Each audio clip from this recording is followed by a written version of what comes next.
Hello, Monetization Nation. Alan Hald is an inspiring and successful futurist. He co-founded and served as chairman and president of MicroAge, which he helped grow into a billion-dollar company in a 7-year period. He has an MBA from Harvard with an emphasis in entrepreneurship, and he is the founder and manager of American law firm Funding. More than 2 decades ago, Alan was one of my advisors when I was a 25-year-old CEO of a publicly traded SaaS company. In today's episode, we're going to discuss Alan's entrepreneurial journey and how he found success through identifying business tectonic shifts. Tectonic shifts are constantly transforming the earth and business, causing destruction and huge growth opportunities. I'm Nathan William, the host of Monetization Nation, where we learn how to leverage business tectonic shifts to transform monetization. Thank you so much for joining us on the show today, Alan. This is such a great blast from the past. I'm glad to hear all is going well. Can you tell us a little bit about your journey, your story of, first of all, creating MicroAge into a billion-dollar company? You know, I think in your TED presentation that you have online,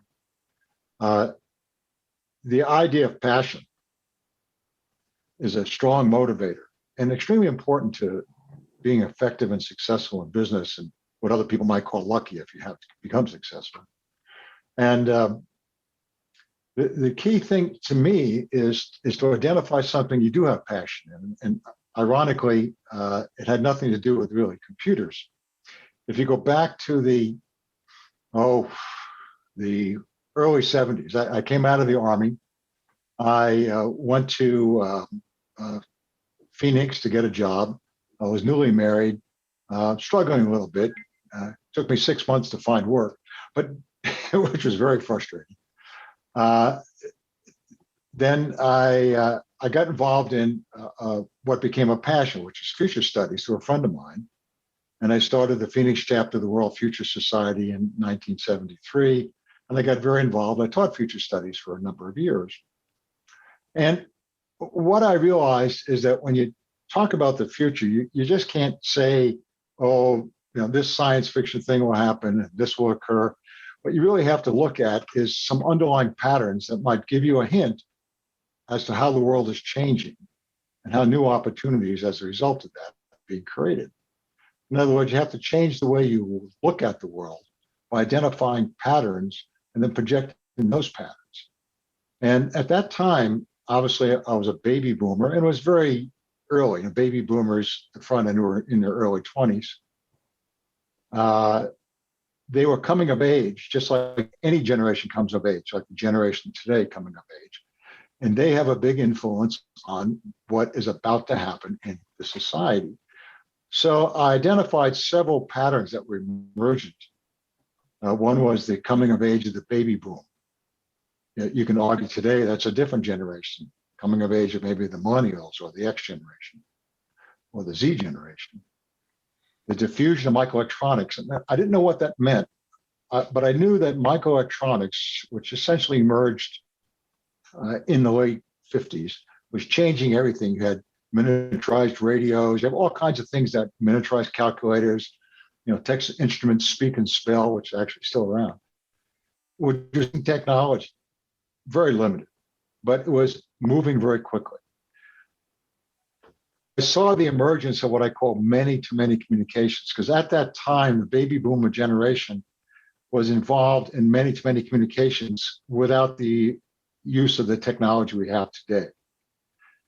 And I was also saw that individuals, specifically the baby boomers, were focused on growth-oriented individualism. In other words, they want to grow as individuals and work with others in their society through many-to-many communications.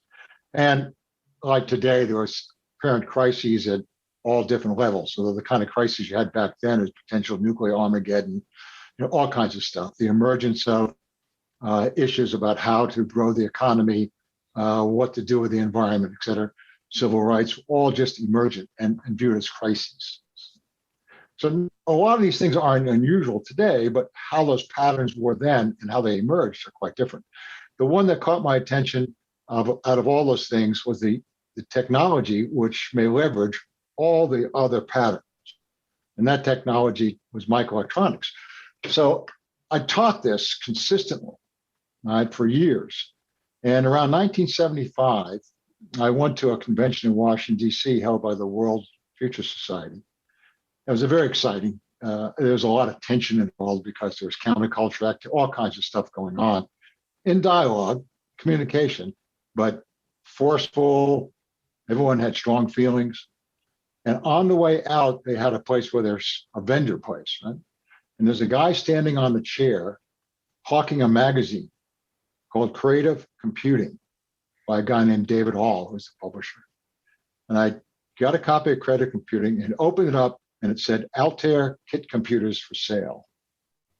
And then it dawned on me that that was the emergence of the diffusion microelectronics technology to provide computer power to virtually anyone who wants it, with whatever secondary and tertiary events will fall from that. And I made a commitment at that point that I was going to engage in that because it was going to be a transformative industry that will change the world, probably unlike any previous change.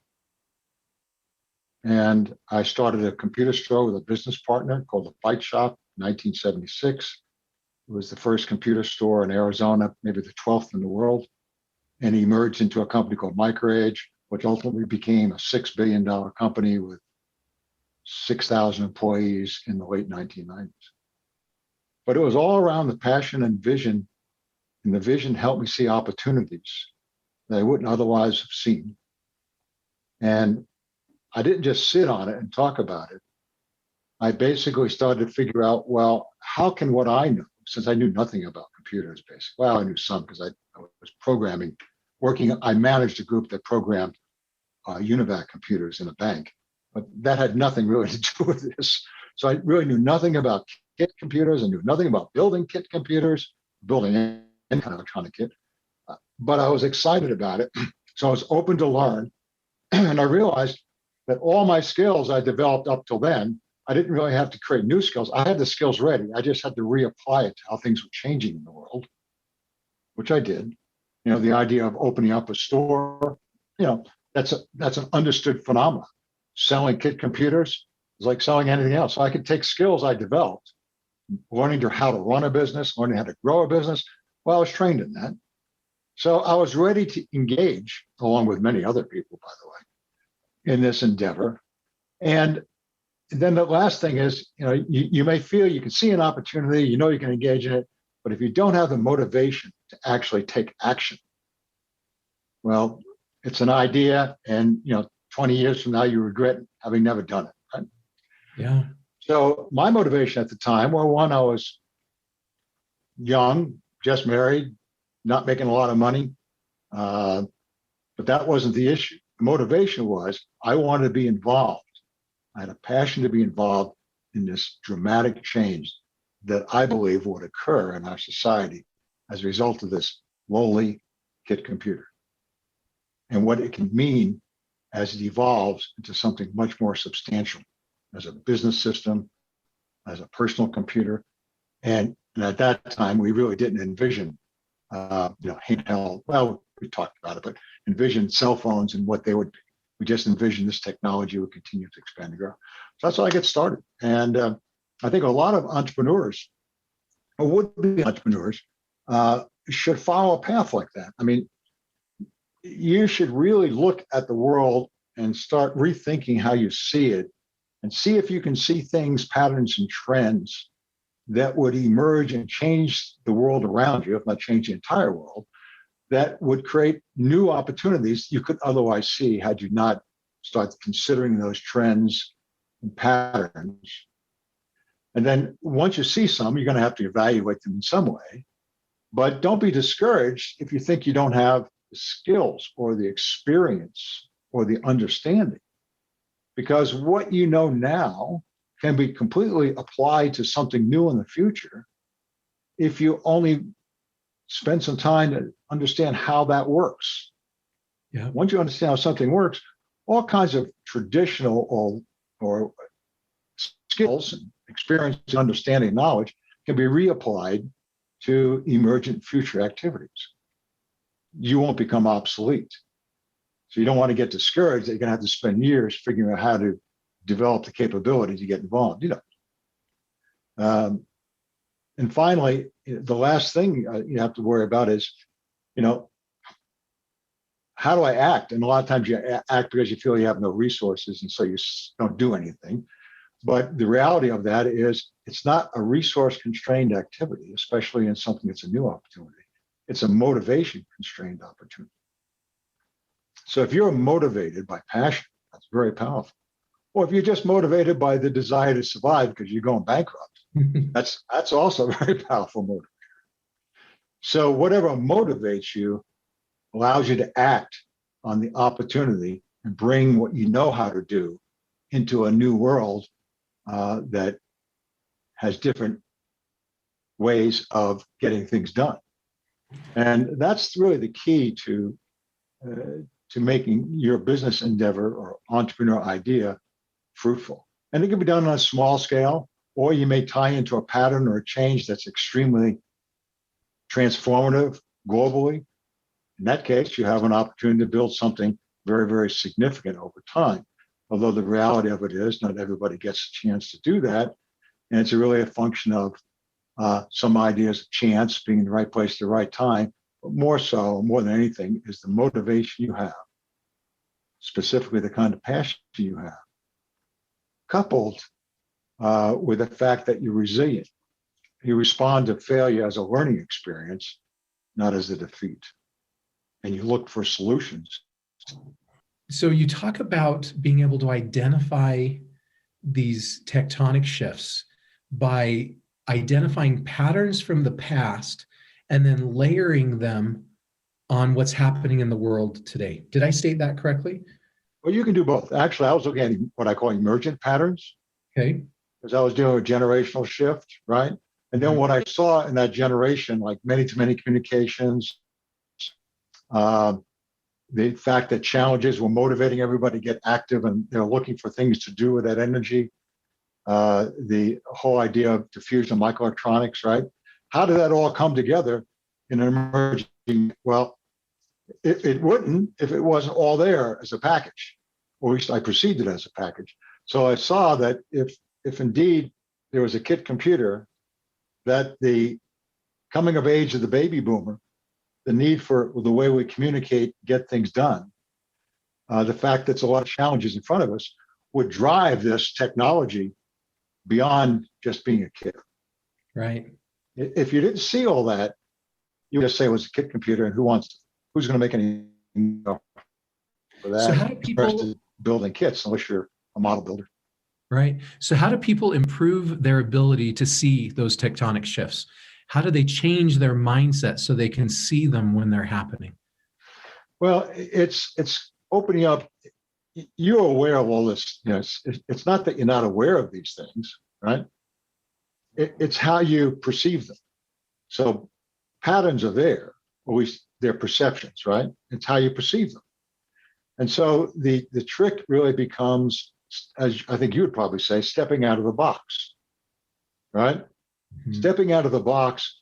And if you start to see emergent patterns or you're looking for them, suddenly you apply those patterns to other things that are going on around you. Yes. And you start to see opportunity. For example, a kit computer in isolation is a ridiculous thing. Who's going to sit down and perform 3,000 solder joints, right, on a box of electronic components? If any one doesn't work, it fails. It just sounds preposterous. Who would do that, right? At least maybe a couple hundred people might do it. But if you view that as the start of something which will change the way the world works, and why? Because it gives people opportunity to access computer power. Yep. Which ultimately means manipulating information, which if you can connect those things together, you want to see a little bit further, which means we can share information that we couldn't share before. Why? Well, because large computers do it, right? And it's analogous to a lot of things. It's analogous to power generation, right? Steam power versus electrical power. Well, electrical power is much more mobile, right? Tied with the electric engines, much more mobile, right? So suddenly you have distributed power everywhere. What does that mean? Well, suddenly you can look at everything around you that you wear and say, God, how would this change? Right? Yeah. And frankly, it doesn't have to be so dramatic. I'll give you a good example. There's a great show on History Channel, The Men Who Made America. They'll probably change it to The People Who Made America, but that's the show. The show itself started off talking about Rockefeller, Vanderbilt, the people who created the glass change in the 19th century. But then they created another show, which was a little bit different. It's called The Food That Made America. And the passion and innovation that went into making good food, candy, different kinds of canned food, stuff like that, is just as strong as the passion that went into creating new forms of power, new forms of transportation, which occurred at the turn of the 20th century. So it doesn't have to be something so earth-shattering. Yeah. It just has to be, as you point, tectonic in the confines or the nature of the specific area that you're looking at. It could be teaching, it could be sports, it could be anything, right? But you're looking for that particular innovation that will, and it doesn't have to be, you don't have to build it, you can sell it, right? You can support it, you can distribute it, you can fix it. There's a lot of things you can do with that will have as you point out, a tectonic or transformative effect on some major need or anticipated need or unrecognized need, which were computers at that time, that consumers will have. And that's the wonder of our economic system, capitalism, is that it matches existing, emergent, unrecognized, unmet needs with existing or future capabilities that need to be developed. And money flows into that, or more individuals with passion, motivation flow into it, who make things happen with virtually nothing, like Steve Jobs building a PC in his garage. Bill Gates going to IBM and saying, I can get you an operating environment. He didn't have one, but he knew where to buy one. He bought one for $50,000. It became DOS. And IBM didn't want to own it. So Bill Gates had it, created Microsoft. So it doesn't require a lot of resources. It requires a lot of motivation and the ability to address failure and view it as an opportunity to succeed. I love that. I love that point. So one of the key ways to find these tectonic shifts is to look at failures, look at problems, look at challenges, and then flip them on their head and find the opportunity that exists in those challenges. Yeah, you can look at, that's a good point. You can look at why other people didn't succeed. They're doing that now in fusion research, right? We have the gigantic ITER in France that costs tens and tens of billions of dollars to build. We have kids in their home creating fusion devices, right? Who then take that knowledge, they're not commercial, and get interested in creating something that their level of resources can help build and attract capital. You have a company in Australia that took some research and some work that scientists had been theoretical scientists working on for years, and was having trouble making it work because there was no technology available to make it work until they came up with what's called the pico pulse laser or chirp laser, which suddenly allows you to do what's called boron fusion inside of a sphere that maybe is 5 foot in diameter with no neutron, and it converts fusion of hydrogen and boron directly into some heat and electricity that can be extracted directly without a steam boiler, just directly extracted. That's a company called HB11 in Australia. Now, that's an innovation that would have gone by the wayside if it was just done by large entities who really saw too much risk and not enough benefit of making something happen over 10 to 12, 15, 20 years. Yeah. I think going back to a previous comment you made too, we were talking about how do we find these tectonic shifts, and you mentioned the concept of bringing two things together. And so, for example, you have a background in business, and you were interested in this futurist stuff, and you went to the futurist conference and you saw the PC.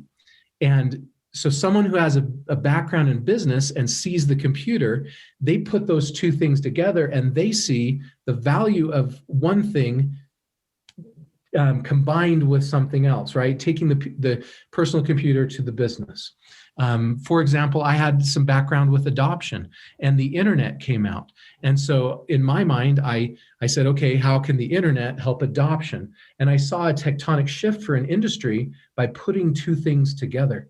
Maybe that's another secret is when we're looking for tectonic shifts is we put two things together, right? We take something that's maybe transforming a different industry, and we figure out how that same thing can transform our industry. And by putting two things together, we create a tectonic shift for our specific industry. Yeah, and let me elaborate a little bit more on that. The idea, and I don't want people to be frustrated just because they don't have a business degree or business people. That's not the issue. The issue is really, do you see a need out there? You know, the concept of commerce, well, the concept of human relations are based on needs and the ability to fulfill those needs and the capabilities that are available for someone to fulfill those needs with, right? And of course, we call that business, but you don't have to call it that. You can call that how people get along. And if you see a need out there, and this is where it becomes a little challenging, because a need has to be large enough eventually, not initially, but eventually, that it can make whatever you're doing self-sustaining. Because you may be a nonprofit, right? What's the goal of a nonprofit? To meet needs in a self-sustaining way. And it doesn't mean you have to make profits for stockholders, it just means you have to do it in a self-sustaining way.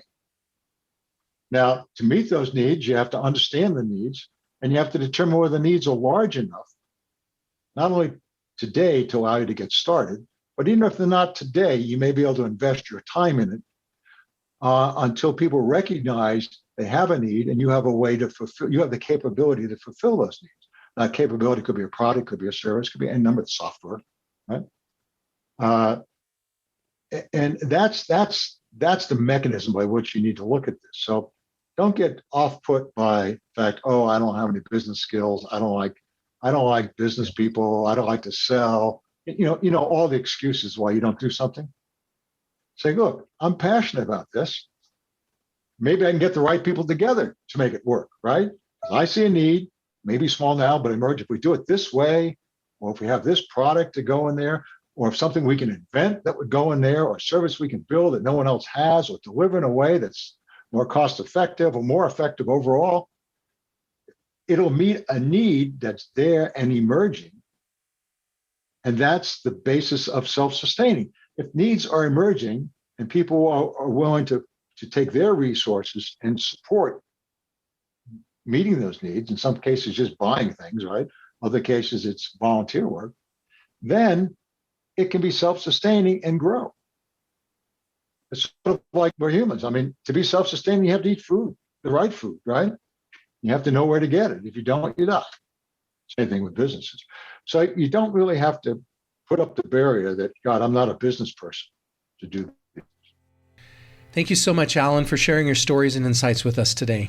Here are some of my key takeaways from this episode. Number one, sometimes we may hesitate to act on our ideas because we feel we are lacking resources, but really we're probably lacking motivation and passion.